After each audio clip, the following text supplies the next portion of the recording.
সেদিন হয়তো শনিবার ছিল। হ্যাঁ, শনিবারই হবে। ছুটি ছিল না? নাকি ছুটি ঘোষণা করা হয়েছিল? না হলে এমনটি কেন হবে? আমি তো স্বপ্নেও ভাবিনি যে এমনটি হবে। আমি ভয় পাইনি, ঘাবড়ে গেছিলাম অবশ্য। ঘাবড়ে যাওয়া মানুষের দিনতিথি মনে থাকে নাকি? এমনই আজব পরিস্থিতি।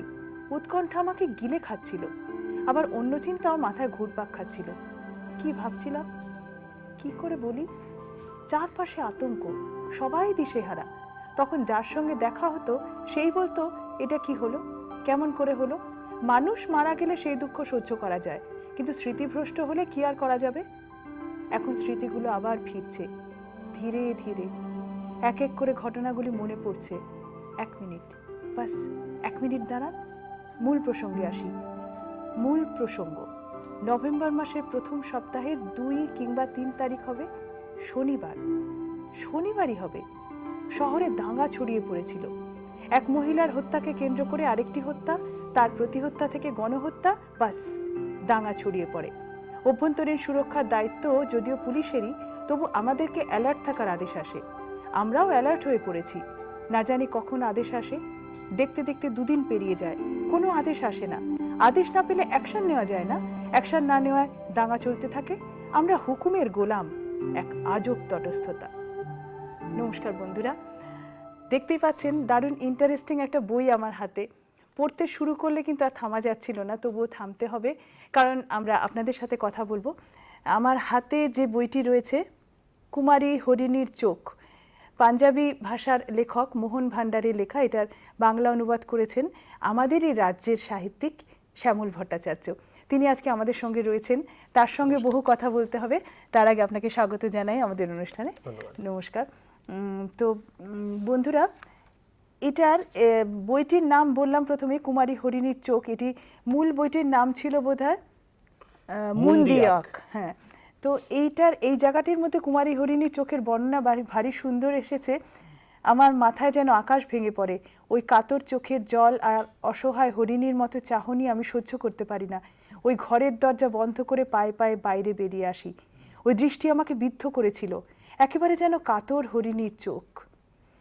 তো গল্পটি পড়ছিলাম, অদ্ভুত পাপ পুণ্যের একটা টানাপোড়েন, মানসিক একটা মনস্তাত্ত্বিক একটা দ্বন্দ্বের ব্যাপার রয়েছে গল্পটার মধ্যে। তো এটা তো অনুবাদ গল্প।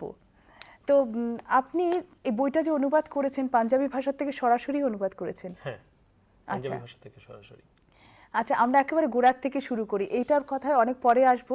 আমরা এটি দিয়ে শুরু করলাম কারণ বন্ধুরা, আপনাদের সাথে আমরা এই আমাদের অভিজ্ঞতাটা বা আমাদের এই আনন্দটা ভাগ করে নেব যে গত বছরই এই বইটি সাহিত্য একাডেমির পুরস্কার পেয়েছে। তো সেই প্রসঙ্গে আমরা আসবো ঘুরে ফিরে, কিন্তু একেবারে গোড়ার থেকে প্রথমে শুরু করি।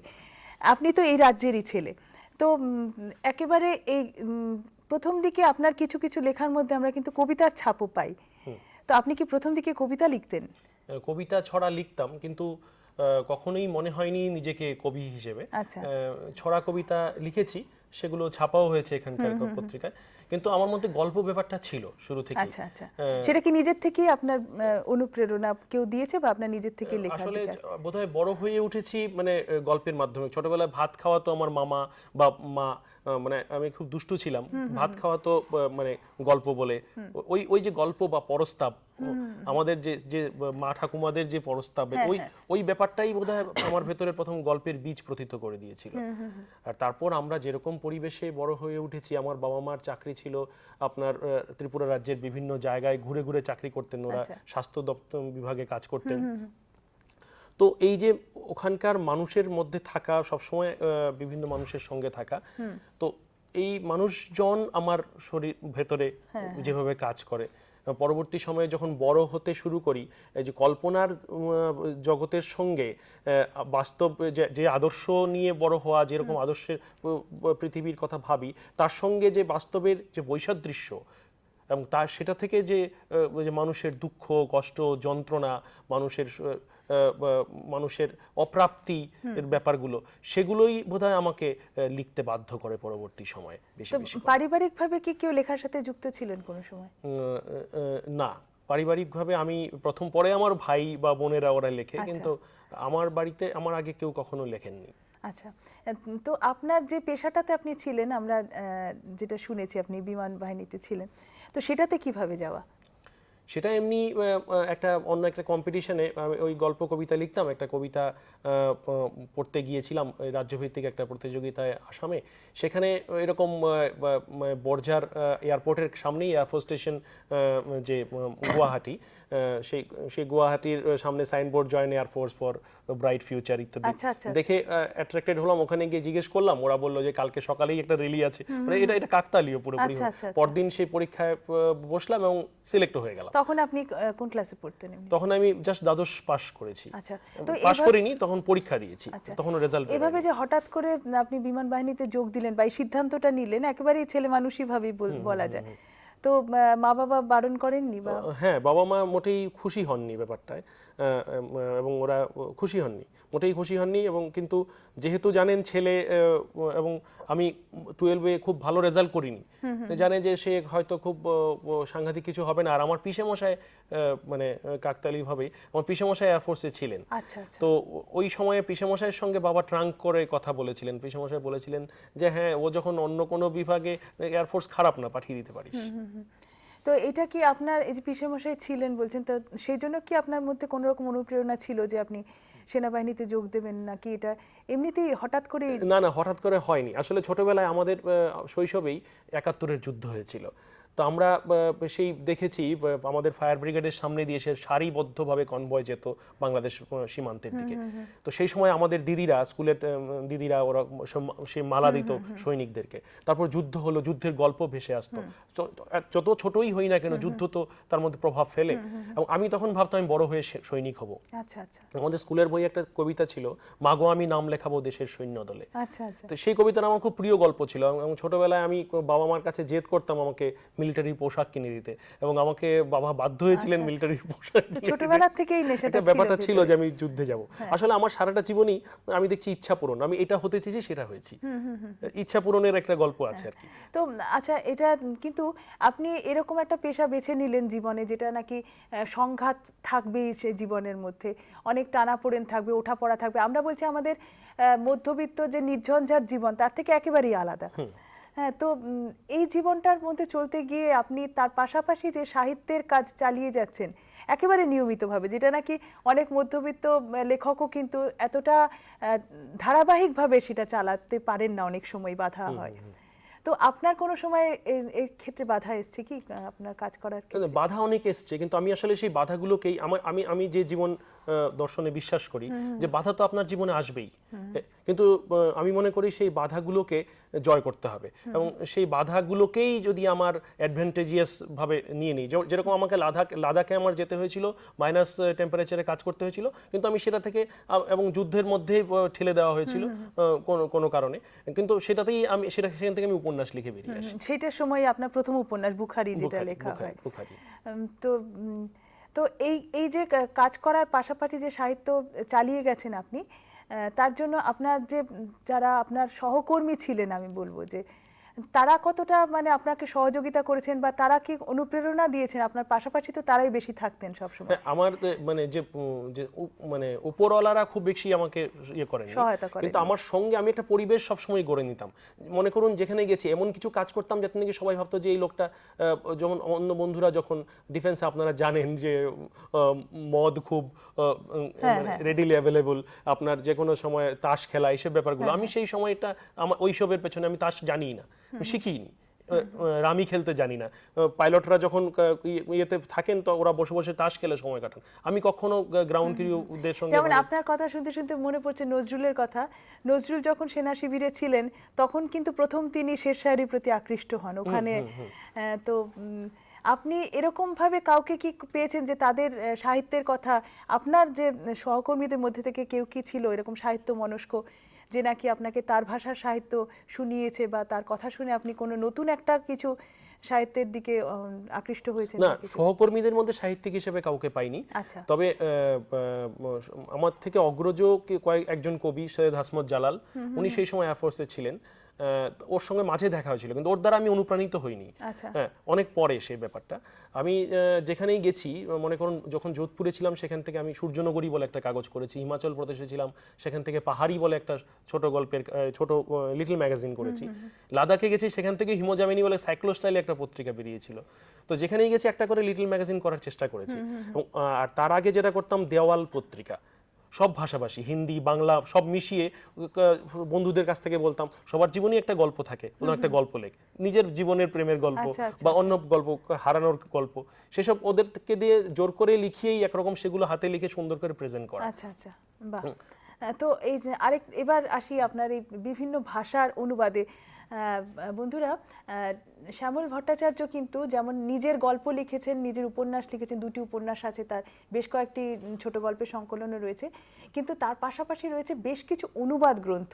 এবার সেগুলোর কথা একটু আপনার কাছ থেকে জেনে নেব, যে ডোগরি ভাষা বা পাঞ্জাবি ভাষা বা হিন্দি ভাষা আপনি অনুবাদ করেছেন, এগুলো সরাসরি সেই ভাষার থেকে অনুবাদ করেছেন? হ্যাঁ, সেই ভাষা থেকে। আসলে আমার সেই ভাষা থেকে অনুবাদ করব বলেই সেই ভাষাগুলো শেখা আমার। আচ্ছা আচ্ছা, তো এটাই একটু আমাদের কাছে, আমরা যারা সাধারণ একটু আলস্য করে জীবন কাটাতে ভালোবাসি, তাদের কাছে এটা একটা বেশ অনুপ্রেরণার কাজ করা উচিত, যে একটা ভাষা শুধু তো জানা নয়, মানে শুধুমাত্র কথাবার্তা বলা, কাজ চালানোর মতো কথাবার্তা বলা নয়, রীতিমতো তাকে নিয়ে সাহিত্য চর্চা করার জন্য যতটা গভীরে যেতে হয় একটা ভাষার। তো সেইটা কিভাবে পৌঁছলেন আপনি এতগুলো ভাষার কাছাকাছি যে এতটা গেছেন? দেখুন, এই ব্যাপারে আমি একজনকে বলতে চাই যে জওহরলাল নেহরু একটা কথা বলেছিলেন যে ভারতবর্ষে আসলে একটাই ভাষা, সেটা ভারতীয় ভাষা।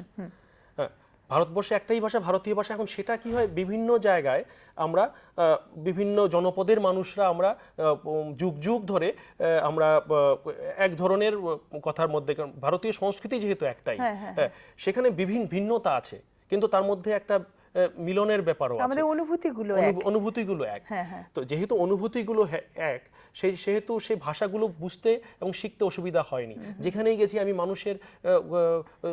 মানুষকে খুব কাছে পেয়েছি। আমি দেখেছি সব মায়েরা, যেমন ধরুন এই যে, হ্যাঁ আপনার একটু বাধা দিলাম, যেমন ধরুন বাংলা, হিন্দি বা পাঞ্জাবি ভাষা তবু কিছুটা যেন মিল আছে বোঝা যায়, কিন্তু দক্ষিণ ভারতের একজন বন্ধু যখন আপনার সাথে কথা বলেন একেবারে অন্যরকম ভাষা, তখনও কি আপনার কোনো রকম? আমার শিখতে ইচ্ছে করে, কিন্তু কি হয়েছে, যেহেতু তার বাকরীতি আলাদা এবং সেটা শেখার জন্য আরো বেশি অধ্যবসায়ের প্রয়োজন। যতটা আমাদের বিমান বাহিনীর জীবনে যতটা অবকাশ পেতাম, সেই অবকাশে একটা দক্ষিণ ভারতীয় ভাষা শিখে ফেলা আমার পক্ষে সম্ভব হয়নি। যেভাবে আমি অনেকগুলো প্রায় সবকটা দক্ষিণ ভারতীয় ভাষা মানে আমি নাউনে বুঝতে পারি ওদের কথাবার্তা, কিন্তু আমি নিজে বলতে পারবো না বা লিখতে পারবো না বা পড়তে পারবো না, মানে সেটা আমি সিস্টেমেটিক্যালি শিখিনি। কিন্তু যেরকম ভাবে পাঞ্জাবি শিখেছি বা ডোগরি শিখেছি বা রাজস্থানী শিখেছি বা হিন্দি নিয়ে পড়াশোনা করেছি, তো সেগুলো সিস্টেমেটিক্যালি শিখতে পেরেছি বলে এগুলো থেকে অনুবাদ করতে হলে তো সেই ভাষার গভীরে যেতে হবে। সেই জন্য ওইটাকে মানে ওই নিজের বোধের গভীরে গেলেই, আর যখন সাহিত্য এরকম জায়গায় এসে পৌঁছায় যে যখন আমার মনে হবে যে সেটাকে আমার ভাষায় অনুবাদ করা উচিত, কারণ বাংলা সাহিত্য যথেষ্ট সমৃদ্ধ ভাষা, সমৃদ্ধ সাহিত্য, সেই সাহিত্যে পাঠকের কাছে যখন আমি অন্য ভাষার সাহিত্যকে নিয়ে আসবো, সেই ভাষার শ্রেষ্ঠ সাহিত্যকেই নিয়ে আসা উচিত আমার মতে।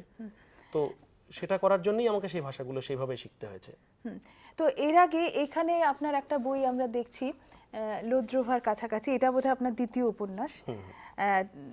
তো এই বইটা বাংলা একাডেমি পুরস্কার পেয়েছে 2010-এ। তো এটার কথা একটু বলুন। এই আপনার যে প্রথম উপন্যাসটা যেটা বুখারি, সেটাতে আমরা যারা ত্রিপুরার সাহিত্য জগতের অনেকেই সেই বইটা পড়েছেন, এটা খুব জনপ্রিয় একটা বই। এটার মধ্যে দেখা গেছে যে সেই সময় হিমবাহে যে যুদ্ধের একেবারে সরাসরি সংঘাতের কাহিনী যেমন এসেছে, সেরকম সেখানে যে যারা সৈনিকরা আছেন তারা যে কত কষ্ট করে সেইখানে দিন যাপন করছেন, প্রতিটা দিনের প্রতিটি ঘন্টা কত তাদের সংগ্রামের মধ্যে দিয়ে যেতে হচ্ছে, সেই চিত্রগুলো ফুটে উঠেছে। ভয়ঙ্কর একটা সংঘাতের বই সেটা। আর তার পাশাপাশি এই বইটা কিন্তু অনেকটাই মনস্তাত্ত্বিক সংঘাত এটার মধ্যে বেশি এসেছে, কাল্পনিক কিছু ব্যাপারও রয়েছে। তো এইটার উৎস কিভাবে? ওইটার তো আপনার একদম সরাসরি যুদ্ধক্ষেত্র থেকে ওটার অনুপ্রেরণা পেয়েছে। আসলে ওইটা আমি দুটোর কথাই একটু করে বলি। যেমন বুখারির ক্ষেত্রে কি হয়েছিল, যে বুখারির যে প্রেক্ষিত সেটা হচ্ছে যে 1984-র 13ই এপ্রিল থেকে আজ পর্যন্ত পৃথিবীর যে উচ্চতম যুদ্ধক্ষেত্রে সবচেয়ে দীর্ঘতম যে লড়াই, অঘোষিত লড়াই ভারত এবং পাকিস্তানের মধ্যে, সেই যুদ্ধ নিয়ে উপন্যাসটি, এবং সেখানে যে প্রবল শৈত্য যে মানুষের যে মানে মানুষ যারা মারা যায় দুদেশের তাদের অধিকাংশই মারা যায় প্রবল শৈত্যের জন্য এবং অমানবিক অতিমানবিক পরিবেশের জন্য। সেখানে আপনার যেটা হয় যে দেখা গেছে পাকিস্তানের ডন এবং ভারতের যে ইন্ডিয়া টুডে ওদের একটি যুগ্ম সমীক্ষায় দেখা গেছে, আমি সেনাবাহিনীর তথ্য আপনাকে বলছি না বা আমার বলা উচিত নয়, তাদের তথ্য অনুযায়ী, তাদের যুগ্ম তথ্য অনুযায়ী যে প্রতিদিনে গড়ে সেই প্রথম দিন থেকে আজ অবধি প্রতিদিনে গড়ে প্রায় 8 জন ভারতীয় সৈনিক এবং প্রায় 7.8 জন পাকিস্তানি সৈনিক প্রতিদিন মারা যাচ্ছে। প্রতিদিন গড়ে প্রায় 8 কোটি ভারতীয় টাকা এবং প্রায় 8.2 কোটি পাকিস্তানি টাকা খরচ হচ্ছে প্রতিদিন। এবং সেই টাকাগুলো কাদের খরচ হচ্ছে? আমাদের দেশে সাধারণ খেটে খাওয়া কৃষক মানুষের। কারা মারা যাচ্ছে সেই কৃষক ঘর থেকে উঠে আসা সৈনিকরা, তাদের বাড়িতে শ্মশান ঢুকে যাচ্ছে। এই যন্ত্রণা থেকে লেখা সেই উপন্যাস। আর এই উপন্যাসটি আপনি আগে এই উপন্যাসটি ধরেছেন, এই উপন্যাসটি কিন্তু মানে তার কিন্তু অনেক আগে, সেই যখন আমি রাজস্থান ছিলাম এয়ারফোর্সে প্রথম পোস্টিং, তখন আমরা একটা ডকুমেন্টারি ফিল্ম করা শুরু করেছিলাম যুগল পরিহারের সঙ্গে রাজস্থানী পাগ এবং পাগড়ি নিয়ে। রাজস্থানী পাগ পাগড়ি নিয়ে যখন এটা করতে গিয়ে, ডকুমেন্টারি ফিল্মটা করতে গিয়ে আমার তখন কিছু রাজস্থানী উপকথা, লোককথা, লোকগাথা নিয়ে পড়াশোনা করতে হয়েছে এবং তখন আমি সূর্যনগরী সম্পাদনা করি। তো সেই সূত্রেও পড়াশোনা করতে হয়েছে। একটা রাজস্থানী লোকগাথা আছে মুমল মহেন্দ্র প্রেম কথা, যেরকম হীর রাঞ্ঝা, যেরকম আপনার লায়লা মজনু, সেরকম মুমল মহেন্দ্র প্রেম কথা, সেটা নিয়ে রাজস্থানীতেও খুব বেশি কাজ হয়নি, কিন্তু মুমল এত সুন্দরী ছিল যে আজও রাজস্থানের সুন্দরী মেয়েদেরকে মুমলের সাথে তুলনা করা হয়। এবার আমি আমার এক বন্ধুর সঙ্গে আরেকটা কাজে আমি রাজস্থানের একটি মানে রেড লাইট এরিয়াতে গিয়েছিলাম। সেখানে গিয়ে এক বারবনিতার সঙ্গে আমার পরিচয় হয়, যার নাম ছিল মুমল এবং সেও দেখতে খুব সুন্দর ছিল। তখনই আমার মনে হয় যে যে এই জীবনের যে এইরকম দিকটা, অনেক কেউ তো আর ইচ্ছে করে শখ করে বারবনিতা হয় না, তার জীবনের কষ্টই তাকে সেদিকে ঠেলে দেয়। তো সেই দিকগুলোকে নিয়ে লেখার কথা মনে হয়, তখন লেখাটা হয়নি। তো পরবর্তী সময়ে এই উপন্যাসটা উঠে এলো আরো কিছু যন্ত্রণার কথা জেনে, যে আমাদের দেশ যখন টুকরো টুকরো হয়ে যাওয়ার মতো, চারিদিকে সন্ত্রাসবাদ যখন মানে জিগির তুলেছে, আমাদের উত্তর পূর্ব ভারতে যখন সন্ত্রাসবাদের আগুন দাউ দাউ করে চলছে, পাঞ্জাব জ্বলছে, কাশ্মীর জ্বলছে, সেই সময়ে মনে হলো আমার এই উপন্যাসের কথা, যে এইভাবে একটা প্রেমের খোঁজে যাচ্ছে একটি দল, আমার চরিত্ররা। তার যে এটা একটা ফিল্মের টিম, আপনি যেহেতু পড়েছেন আপনি জানেন যে একটা দল একটা সিনেমা বানাতে যাচ্ছে মুমল মহেন্দ্র প্রেম কথা নিয়ে। সেটা করতে গিয়ে তাদের মধ্যে তারা ইতিহাসে ঢুকে যাচ্ছে এবং ইতিহাসের সঙ্গে তারা ইন্টারঅ্যাক্ট করছে, তাদের মিথস্ক্রিয়া, নিজেরা একাত্ম হয়ে যাচ্ছে। কারণ ওই ইতিহাসটা প্রেম সবসময়, প্রেম সর্বকালীন, চিরন্তন। সেই প্রেম তাদেরকে, কিন্তু আসলে লড়াইটা হচ্ছে ওই প্রেমের পথে যেতে চাইছে অমানবিকতার বিরুদ্ধে। এখানেও একটা ব্যাপার আছে যে আপনি যেটা বলছিলেন যে আমাদের সব দেশে সব ভাষাই এক, অনুভূতি এক। এখানে দেখুন রাজস্থানের প্রেম কথার সাথে কলকাতার একটি ছেলেও কিন্তু একইভাবে একাত্ম বোধ করছে, এই কাহিনীর যে নায়ক। ঠিক তাই।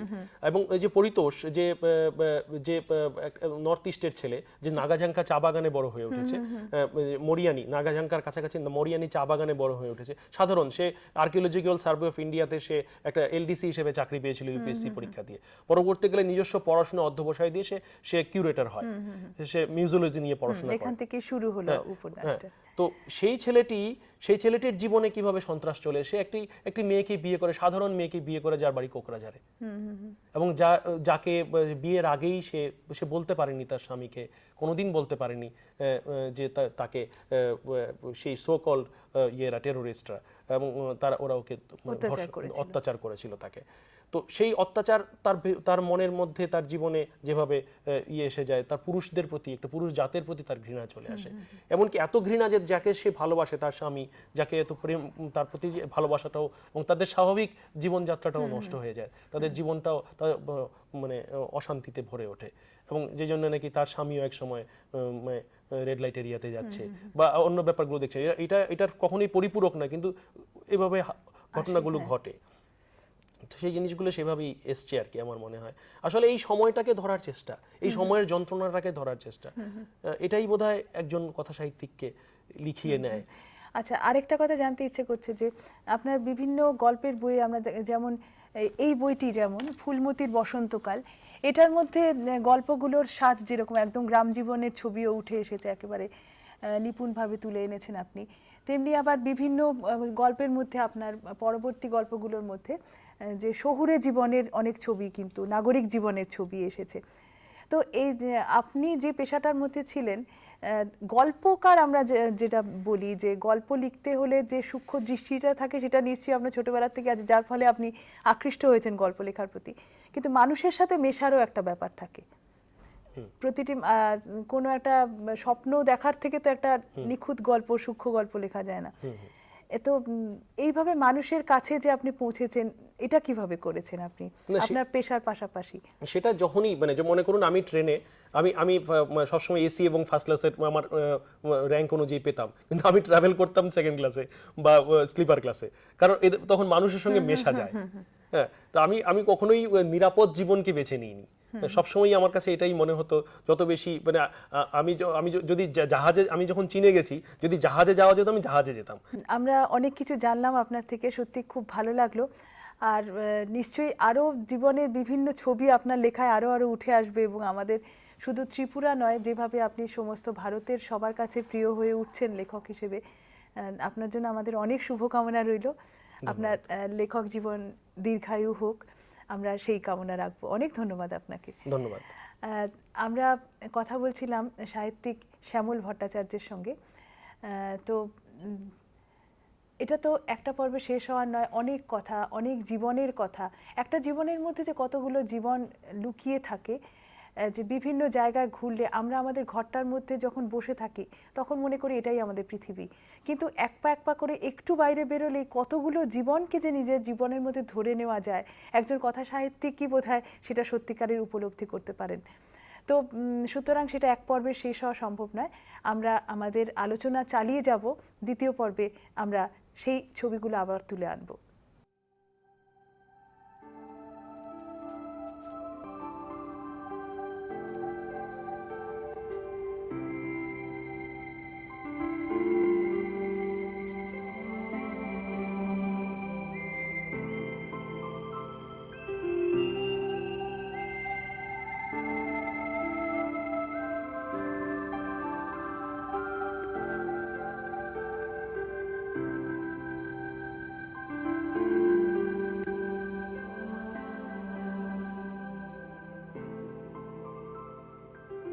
একটা পর্ব পরে আমরা আরেকটা পর্ব শুরু করলাম।